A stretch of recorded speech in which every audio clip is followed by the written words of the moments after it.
Fala Doc, beleza? Lucas Riquete aqui e hoje vamos dar continuidade ao nosso módulo de anestesiologia. Doc, vamos falar hoje de avaliação pré-anestésica. Lembra do ato anestésico da aula passada? A avaliação pré-anestésica faz parte do ato anestésico e é aqui onde tudo começa e onde tudo deve começar.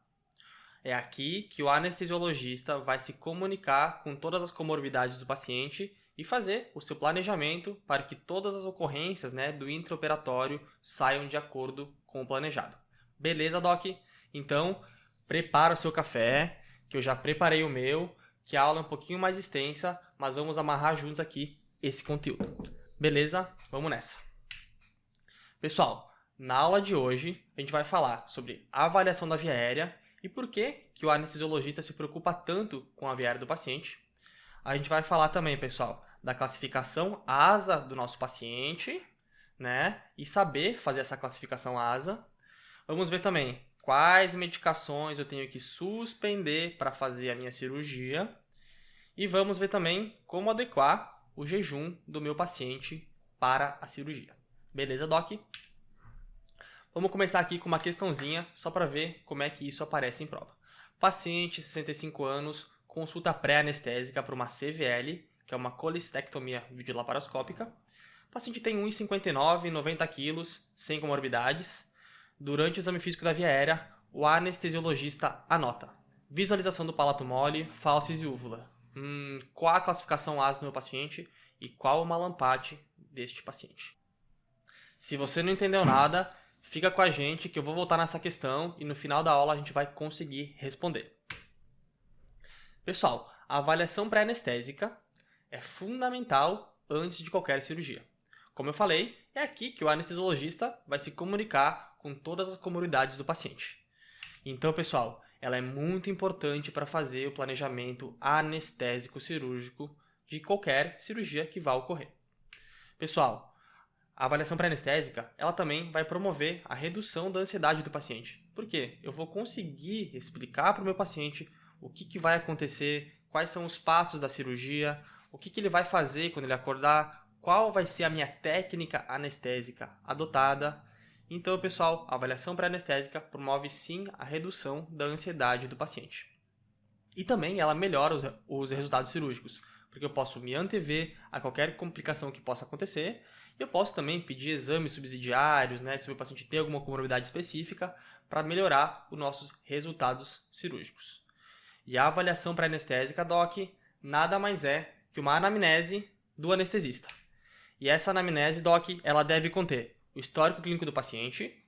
Então, eu vou perguntar todo o histórico que o paciente tem, se ele trata alguma doença, se ele é diabético, se ele é hipertenso, se ele já teve um AVC, se ele já teve algum infarto prévio. Saber quais medicações esse paciente está usando e se ele faz uso corretamente, se ele usa insulina, se ele usa algum anticoagulante, se ele usa algum remédio antihipertensivo. A gente vai também perguntar se esse paciente já fez alguma anestesia e se teve alguma intercorrência. E também fazer o exame físico, pessoal, É muito importante fazer a ausculta cardíaca, fazer a ausculta pulmonar e também fazer a avaliação da via aérea. E claro, como eu falei, para melhorar os resultados cirúrgicos, a gente pode pedir alguns exames subsidiários. Doc, a avaliação da via aérea é muito importante para o anestesiologista. Pessoal, o anestesista é quem domina a via aérea do paciente. Muitos dizem por aí que ele é o especialista na via aérea. Não tem ninguém mais proficiente no hospital para entubar um paciente do que o anestesiologista. Pessoal, e para fazer a avaliação da via aérea do nosso paciente, por que a gente se preocupa tanto com a avaliação da via aérea? Porque eu tenho que saber se essa via aérea é uma via aérea fácil ou se é uma via aérea difícil. O que eu quero dizer com isso? Se eu vou conseguir ou não entubar o meu paciente. Então, pessoal, eu vou deixar aqui um mnemônico para a gente entender juntos como é que vai funcionar a nossa avaliação da via aérea.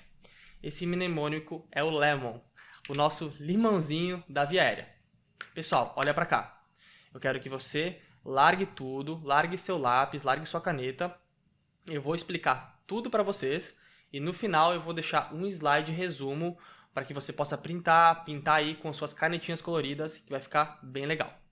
Pessoal, LEMON, beleza?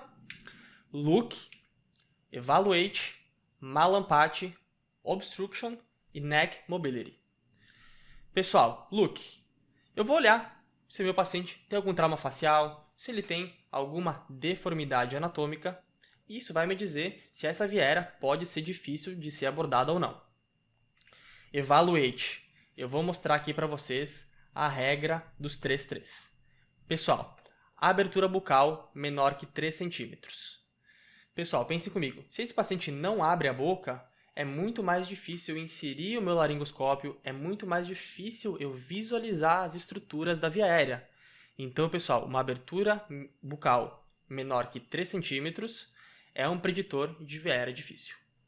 Ao passo que a distância tiromentoniana menor que 3 dedos é aquela distância que vai do mento à tireoide. Se ela for menor que 3 dedos, ou também menor que 6 centímetros, eu tenho um preditor de via aérea difícil.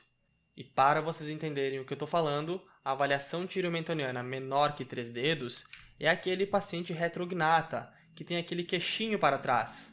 Por quê, pessoal? É aquele paciente que tem um colabamento das estruturas da via aérea. Então, pessoal, esse paciente também vai ser um paciente que eu vou ter mais dificuldade de fazer a minha intubação. O Mallampati, pessoal. O Mallampati nada mais é que um teste que o anestesiologista vai fazer, onde eu vou pedir para o meu paciente fazer a minha máxima abertura bucal. Eu vou estar com o meu paciente sentado, de frente a frente, e vou pedir para que ele faça uma abertura bucal e ponha a língua para fora. E o Mallampati nada mais é que eu vou olhar para as estruturas bucais do meu paciente e vou anotar o que eu estiver vendo.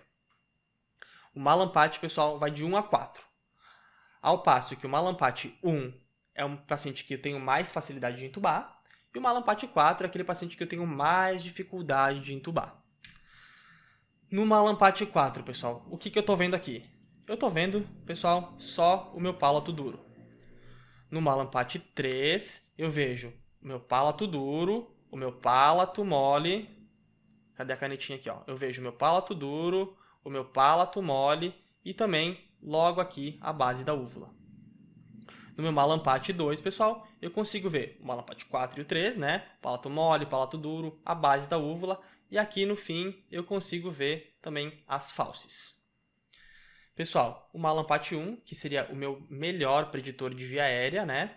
Eu tenho o Mallampati 2, o 3 e o 4, agora com a adição dos pilares amidalianos aqui no fundo, pessoal. Beleza? Pessoal, obstruction é aquele paciente com uma obesidade, uma circunferência cervical aumentada, o terror de qualquer anestesista. É aquele paciente obeso, né, que tem uma circunferência aumentada, né? Eu também vou ter um colabamento das estruturas da via aérea. E neck mobility, pessoal, é aquele paciente que não tem uma mobilidade cervical adequada, né? Eu também não vou conseguir alinhar os meus eixos para fazer uma intubação correta. Beleza, pessoal, dando sequência aqui, né, como eu prometi para vocês, os preditores de via aérea difícil, todos sintetizados numa tabelinha. Agora sim, você pode printar, você pode anotar, você pode escrever com suas canetinhas coloridas. Isso aqui vai ser muito importante, inclusive na aula de via aérea que a gente vai ter no nosso módulo. Eu vou falar para vocês, lembram dos preditores de via aérea difícil, né? Você vai ter que ter eles em mente, porque é muito importante, isso aqui é muito importante também no dia a dia do anestesista. Beleza, pessoal?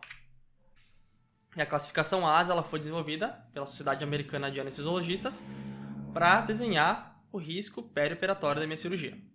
Ao passo que o paciente ASA 1, né, aquele paciente tranquilão, aquele paciente rígido, saudável, sem nenhuma doença, né, pouca ou nenhuma ansiedade. E o extremo, o ASA 6, aquele paciente já com morte cerebral, que está em processo de doação de órgãos. Só para vocês terem uma ideia, o paciente ASA 1, a mortalidade esperada é de 0,06% a 0,08%, ou seja, pessoal, muito baixa.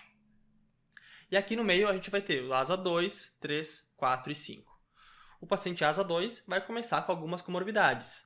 Essas comorbidades, no entanto, serão leves, né? O paciente tem alguma limitação de alguma função do dia a dia, né? O paciente tem diabetes, uma pressão alta, né? Mas todas essas comorbidades, elas são controladas. Uma obesidade leve, por exemplo.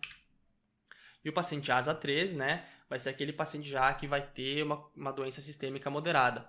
Uma pressão alta sem controle, o paciente não toma adequadamente os remédios para diabetes, né?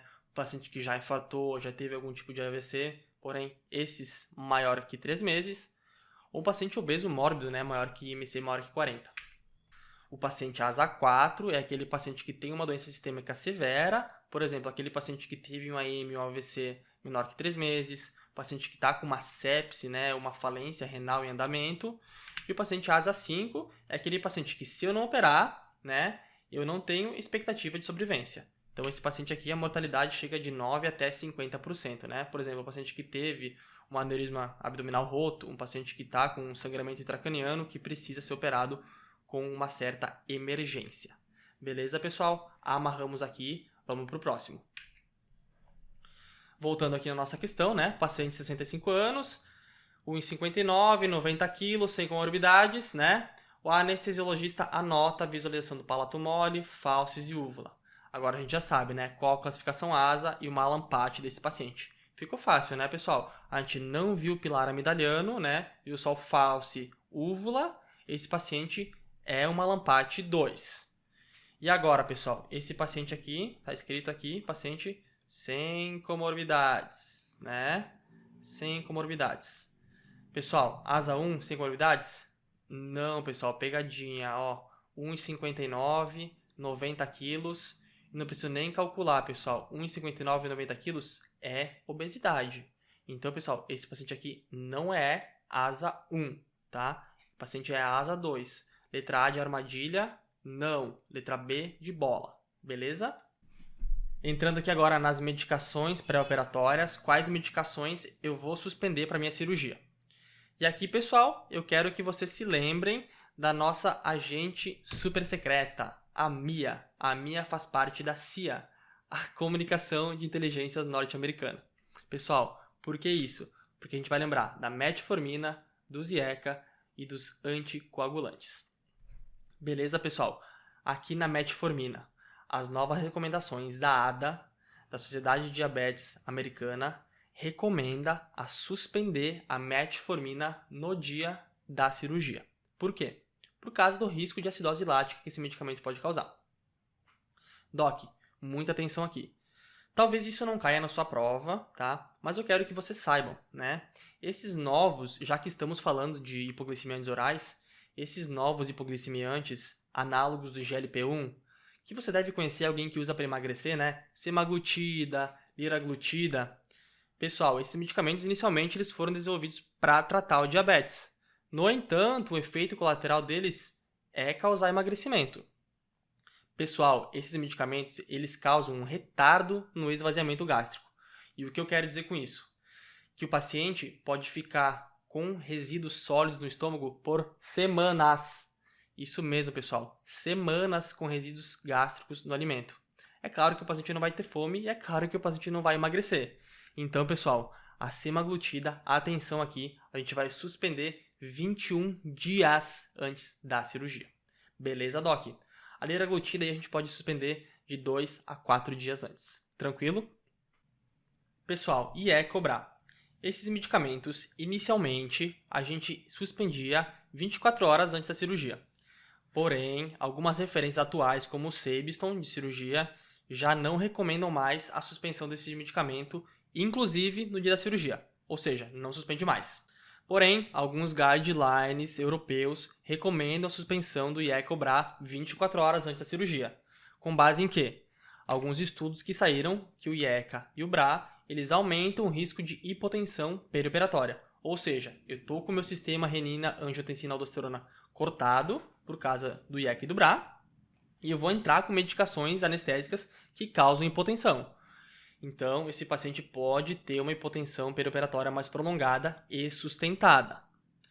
Aí veio a Sociedade Brasileira de Cardiologia e falou, beleza, esse risco de hipotensão perioperatória ele existe, mas não muda desfechos secundários. Ou seja, não muda infarto, não muda AVC perioperatório. Então, a SBC falou, não vamos mais suspender IECA-BRA. Ou seja, pessoal, o que eu quero dizer com isso? Não sabemos. Vamos individualizar o nosso tratamento. Não é um consenso a suspensão do IECA-BRA. Ok? Amarramos aqui. E quanto aos anticoagulantes, pessoal? Os anticoagulantes, principalmente esses novos anticoagulantes que são utilizados por via oral, os NOACs, a gente vai suspender 24 a 72 horas antes da cirurgia. Vai depender, claro, de qual cirurgia o paciente for fazer, de qual anticoagulante o paciente estiver fazendo. A gente não vai entrar aqui em detalhes, porque senão vai ficar muito longo. Beleza, pessoal? Mas, em geral, tem que suspender de 24 a 72 horas. Beleza? Quanto aos anticoncepcionais, a gente vai suspender 4 semanas antes, dependendo se o paciente tiver um risco elevado de trombose venosa profunda no pós-operatório. Por exemplo, se esse paciente for um paciente acamado, se esse paciente for fazer um paciente que é de uma cirurgia oncológica, né? Um paciente que tem alto risco de DVP, então a gente suspende 4 semanas antes. Tranquilo, pessoal? E ainda dando continuidade aqui nos nossos anticoagulantes, pessoal, a gente tem o nosso mais famosa, varfarina, que é disponível no SUS. A varfarina, pessoal, a gente tem que saber que a meia-vida dela é de 2 a 5 dias. Ou seja, o que eu quero dizer com isso? Que, idealmente, a gente teria que suspender a varfarina 5 dias antes da cirurgia. Pessoal, a gente não pode deixar um paciente sem anticoagulante por 5 dias. Por quê? Qual é o contexto que esse paciente inseriu um anticoagulante? Esse paciente tem um CHA-2-VASc alto?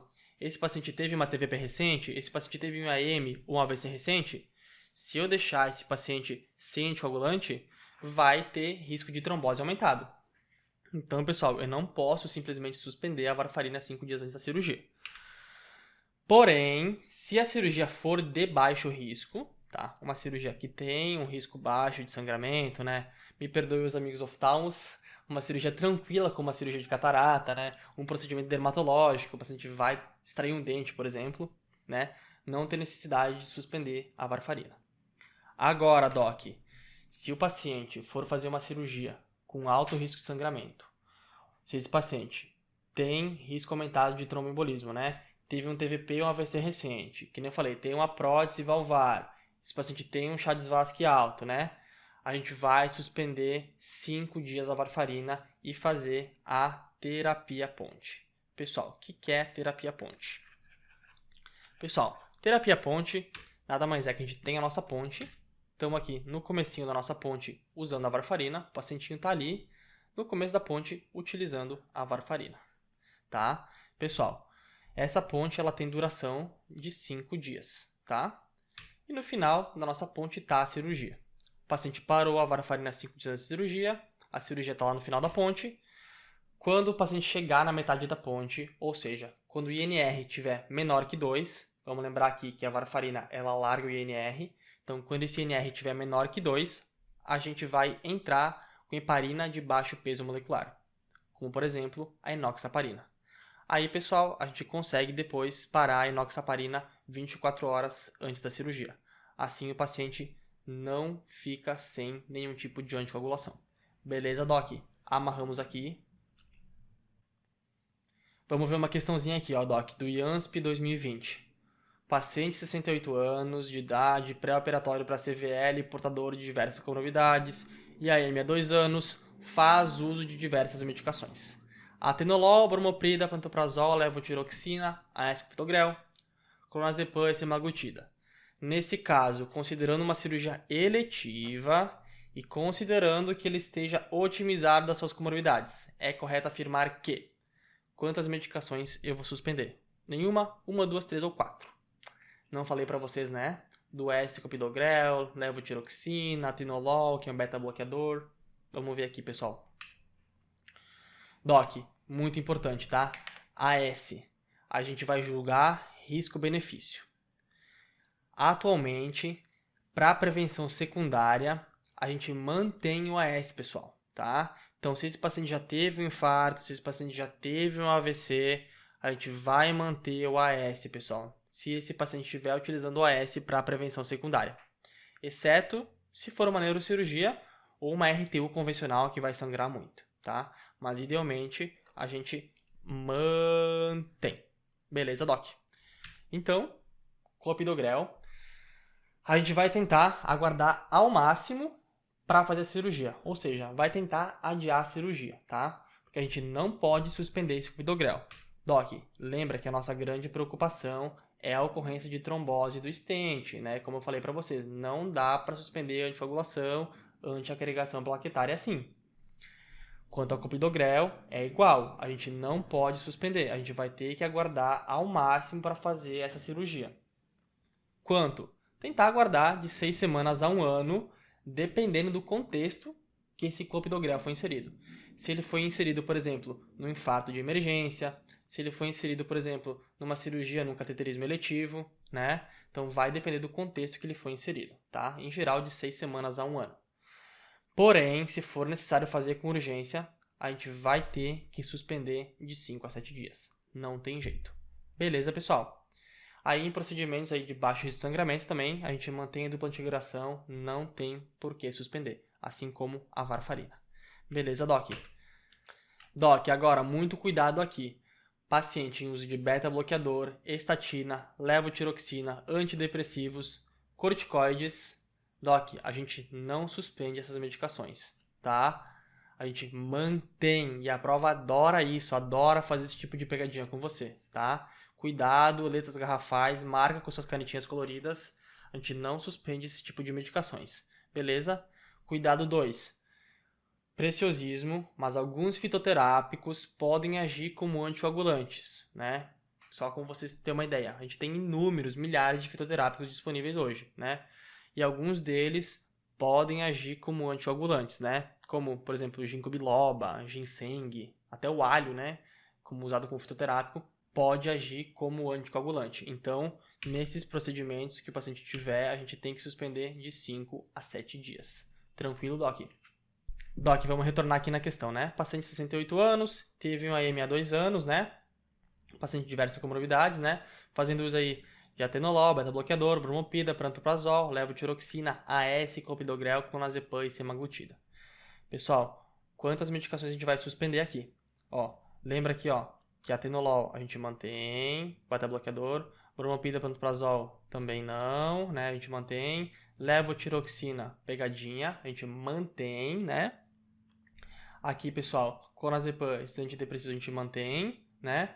Ficou, pessoal, as 3 medicações que a gente vai ficar na dúvida, né?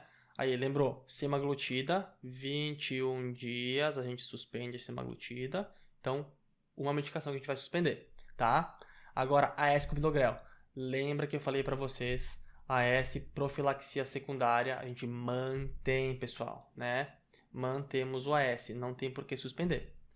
Já o clopidogrel, pessoal, esse paciente teve um IAM há mais de 2 anos. É uma cirurgia eletiva. Então, pessoal, a gente já aguardou o tempo de 1 ano do clopidogrel. Então, a gente pode suspender, sim, de 5 a 7 dias.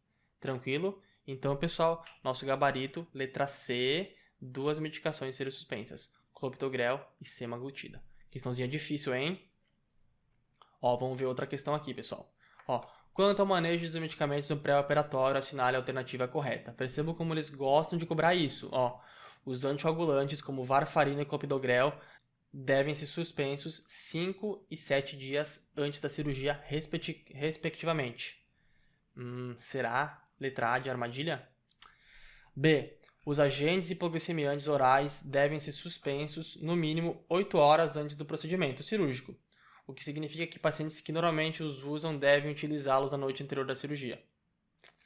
Pode ser também, né? Todos os fitoterápicos devem ser suspensos pelo menos 5 dias antes da cirurgia. Pessoal, todos os fitoterápicos não, né? Alguns fitoterápicos eu falei que alteram o sistema de coagulação, né? Mas todos a gente não vai marcar a letra C. Letra C incorreta. Pessoal, a aspirina não afeta a função plaquetária. Já começou errado, né? A aspirina afeta a função plaquetária, né? E em geral a gente mantém a aspirina, né? Para profilaxia secundária, a gente não suspende o AS. Então, letra D, pessoal, também está errado. Inibidores da enzima conversora de angiotensina são seguros e, portanto, devem ser tomados até no mesmo dia do procedimento. Até aí, ok, né? Para evitar hipertensão durante o ato operatório? Não, pessoal. Esses medicamentos eles causam hipotensão prolongada no perioperatório. Então, pessoal, letra E também está errada.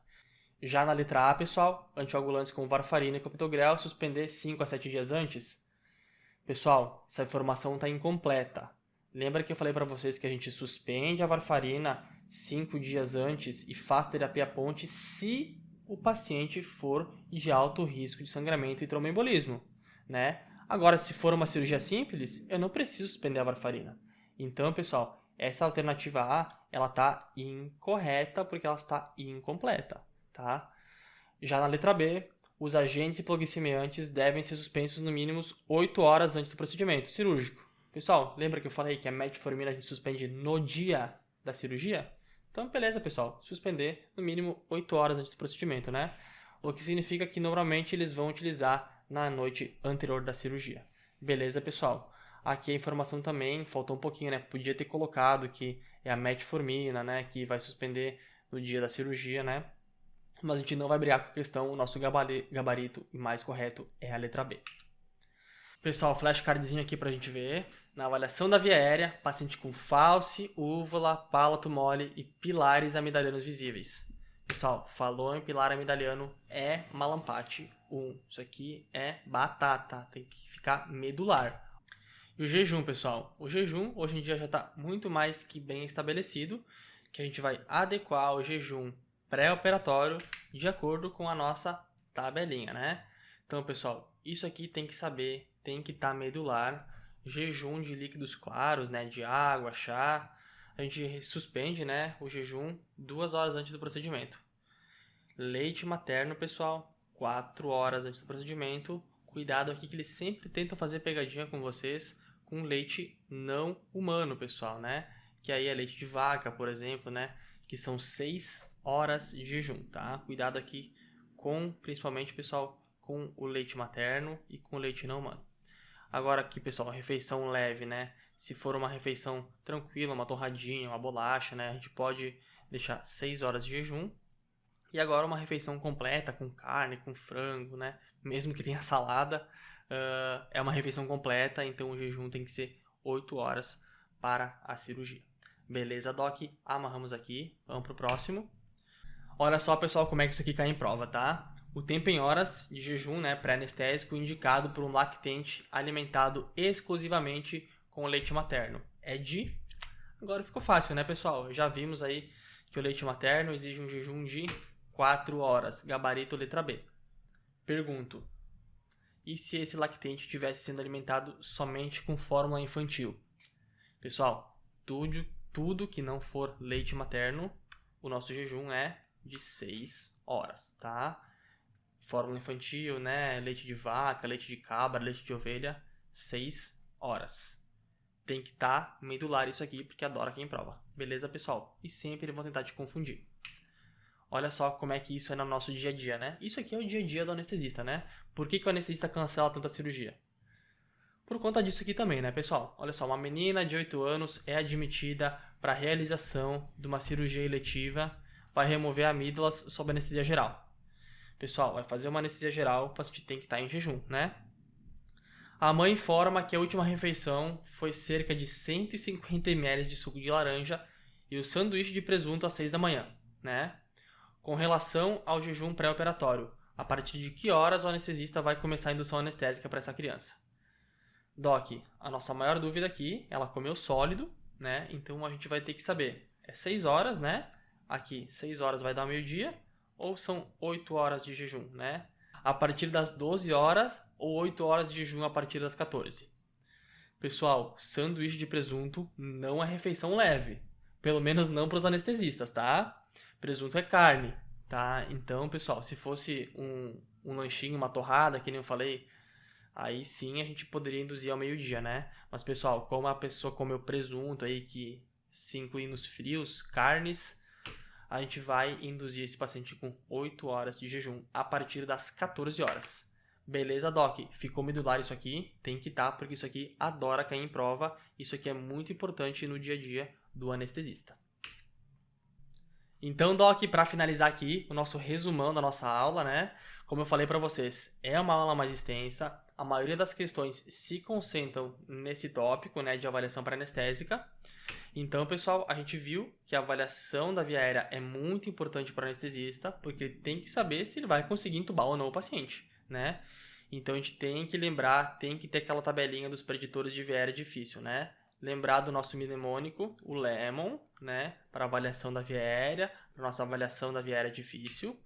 A gente viu também a classificação ASA do paciente, né? Vamos lembrar lá, o paciente ASA 1 é o paciente rígido, né? O paciente ASA 2 é o paciente que tem alguma doença sistêmica leve. O paciente ASA 3, doença sistêmica moderada, né? O paciente que não toma as medicações ou que é um diabético, um hipertenso não controlado. O paciente ASA 4 já tem uma doença sistêmica grave, uma sepse, uma falência renal. O paciente ASA 5, aquele paciente que se não fizer a cirurgia não tem expectativa de vida, né? Então aquele paciente que precisa ser operado de emergência, né? O paciente com aneurisma abdominal roto, por exemplo, o paciente que está com sangramento intracraniano. E o paciente ASA 6 é aquele paciente já que está em processo de doação de órgãos. Vamos lembrar aqui também, pessoal, as nossas medicações que a gente vai suspender para a cirurgia. Lembrar da nossa agente super secreta, a MIA, das medicações que a gente vai suspender no pré-operatório. Muita atenção no IECA. As novas diretrizes já têm uma tendência maior à não suspensão do IECA e do BRA, mas muita atenção em qual diretriz a sua prova vai cobrar. E muita atenção, pessoal, nos anticoagulantes. Como eu falei, warfarina, clopidogrel, a gente tem que ter muita atenção na hora de suspender esses medicamentos. E lembrar também, pessoal, da nossa tabelinha do jejum, que tem que estar medular para a gente fazer as nossas questões da nossa prova e também para o dia a dia do anestesista. Beleza, Doc? Amarramos aqui. Muito obrigado pela presença. Te encontro na próxima aula.